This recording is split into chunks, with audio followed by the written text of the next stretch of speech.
안녕하세요. 오늘은 AI 코드 편집기 커서의 최신 업데이트 소식을 좀 깊게 파보려고 합니다. 네, 안녕하세요.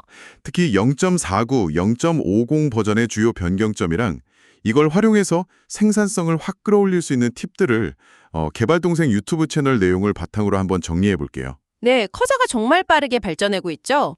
이번 업데이트들은 단순 기능 추가 이상인 것 같아요. 맞아요.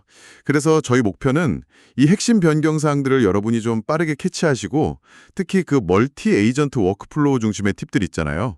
이걸 좀 정보 과부하 없이 얻어가실 수 있게 하는 겁니다. 좋습니다. 그럼 어디부터 시작해 볼까요? 0.49 버전의 그 규칙 자동 생성부터? 네, Generate Cursor Rules 명령어.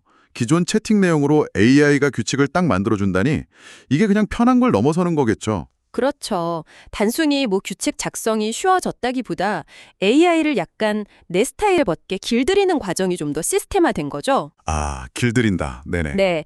예를 들어서 뭐 특정 프레임워크 최신 문법만 쓰게 한다거나 아니면 코드 주석 스타일 같은 거 있잖아요. 그런 걸 일관되게 유지하도록 AI한테 시키는 거죠. 매번 피드백 주기도 사실 좀 번거로운데 네, 맞아요. 그런 반복적인 수고를 확 줄여주는 효과가 크다고 봅니다. AI가 가끔 오래된 문법 쓰거나 할 때도 잡아줄 수 있고요. 오, 상당히 유용하겠네요. 그럼 이제 0.50 버전으로 넘어가 볼까요? 이건 좀 변화가 많던데 핵심만 좀 짚어주시죠. 네, 일단 요금제가 좀 단순화됐고요. 뭐 채팅 내보내기 같은 소소한 기능도 있지만 역시 개발 방식에 영향을 주는 업데이트들이 중요하죠. 탭 기능 개선 말씀이시죠? 네, 맞습니다. 예전에는 탭이 파일 하나에만 묶여 있었잖아요. 근데 이제는 여러 파일에 걸쳐서 리팩토링이나 코드 점프 같은 게 가능해졌어요. 아, 예를 들면 뭐 API 코드랑 그걸 부르는 클라이언트 코드를 같이 열어놓고 AI한테 수정하라고 시킬 수 있다거나. 그렇죠. 그런 작업이 훨씬 매끄러워진 거죠. 여러 파일 간의 연관성을 AI가 더 잘 파악하게 된 거니까요. 그리고 백그라운드 에이전트, 프리뷰 이것도 좀 흥미롭던데요.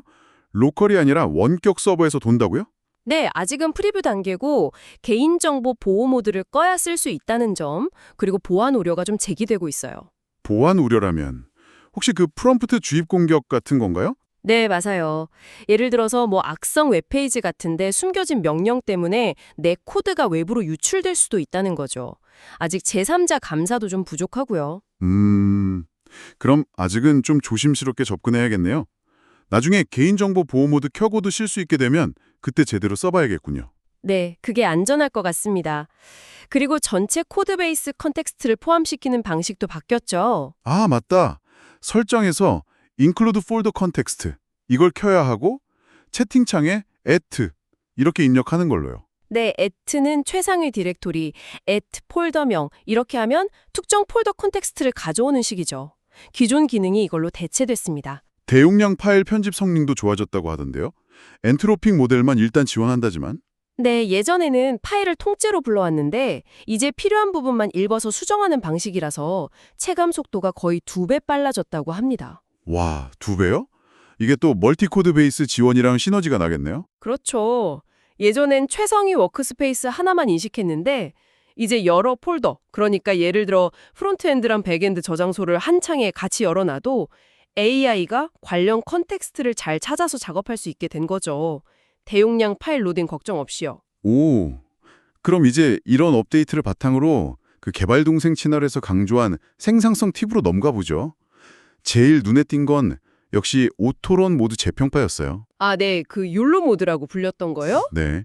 사용자 확인 없이 AI가 막 코드 수정하고 파일 수거하는 기능인데 예전엔 위험하다고 좀 꺼렸잖아요.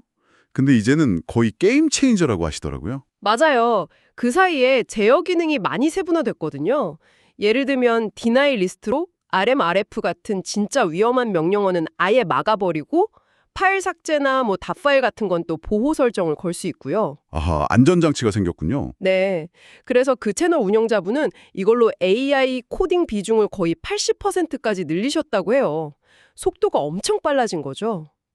물론 그분도 강조했지만 신뢰할 수 있는 환경에서 그리고 설정을 잘 확인하고 써야겠죠. 그렇죠.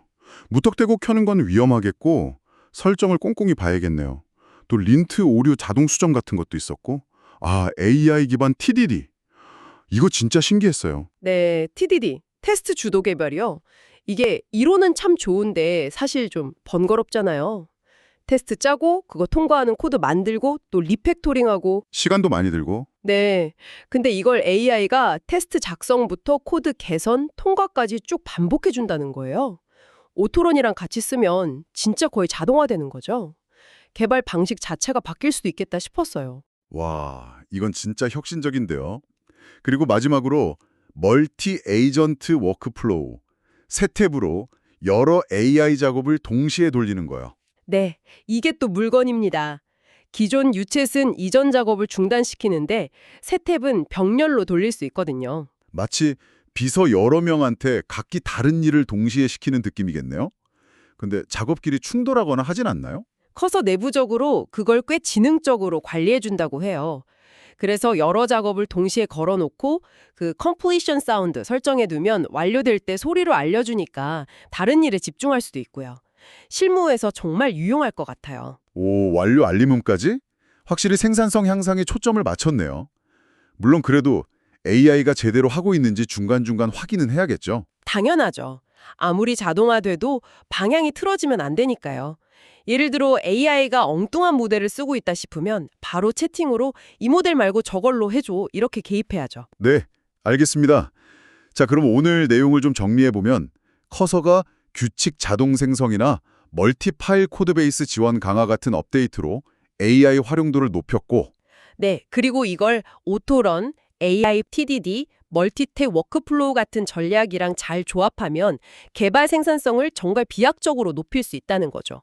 핵심은 AI와 협업하는 방식 자체가 좀 변하고 있다는 거네요. 맞습니다.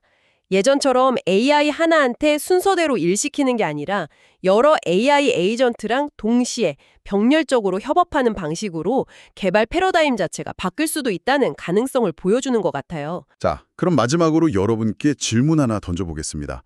AI 코딩 도구가 이렇게 무섭게 발전하고 있는데 앞으로 한 6개월 뒤를 생각해보면 어떨까요? 여러분의 개발 워크플로우는 단순 코드 생성을 넘어서 어떻게 진화해야 할까요? 또 이런 시대에 오히려 어떤 인간 개발자의 역량이 더 중요해질 거라고 보시나요? 한 번쯤 생각해 보시면 재미있는 답을 찾으실 수 있을 겁니다.